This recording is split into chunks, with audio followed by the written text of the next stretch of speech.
আজকে বানাবো কুমড়োর বীজের ভর্তা। আশা করি এই রেসিপিটি আপনার কোনো দিন খাননি। এটি আমার দিদার রেসিপি। আমার দিদার কাছ থেকে আমার মায়ের কাছ থেকে আমি শিখেছি। এটি খুব বানানো সহজ এবং খেতে অসম্ভব স্বাদ।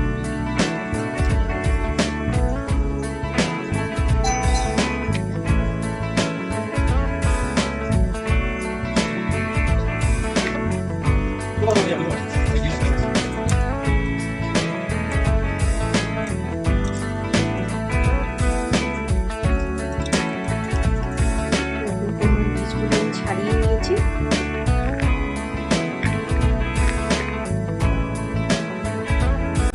এবার কুমড়োর বীজটা ভেজে নেব। তার জন্য একটা আমি প্যান নিয়ে নিয়েছি। এটা গরম হলেই দিয়ে দেব সরষের তেল সামান্য। তেলটা গরম হলেই দিয়ে দেবো বীজগুলো। তেলটা গরম হয়ে গেছে, আমি বীজগুলো দিয়ে দিলাম।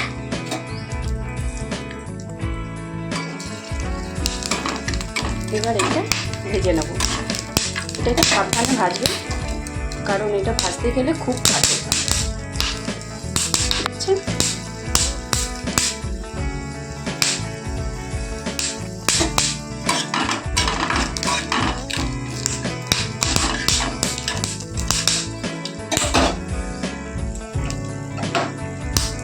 এটা আমার ভাজা হয়ে গেছে, এবার নামিয়ে নেব। এবার আমি এতেই একটা শুকনো লঙ্কা নেড়ে নেব। একটু ভাজা ভাজা করে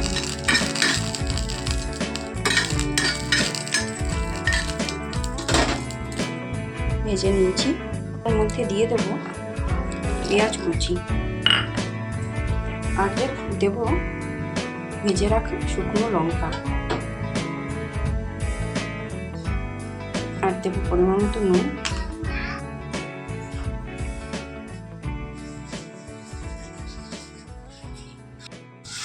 এই যে আমি বেটে নিয়েছি।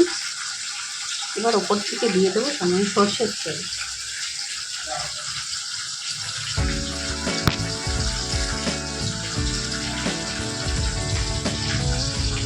এটা খেতে এতটাই টেস্টি হয়, একবার বাড়িতে না বানালে আপনারা বিশ্বাসই করবেন না। আশা করব আপনারা এইভাবে একবার বাড়িতে বানিয়ে ট্রাই করবেন। আর আপনারা কীভাবে কুমড়োর বীজ খেতেন সেটা আমাকে কমেন্ট করে জানাবেন। আর আমার রান্না যদি আপনাদের ভালো লেগে থাকে তাহলে আমার চ্যানেলটিকে সাবস্ক্রাইব করবেন। ধন্যবাদ।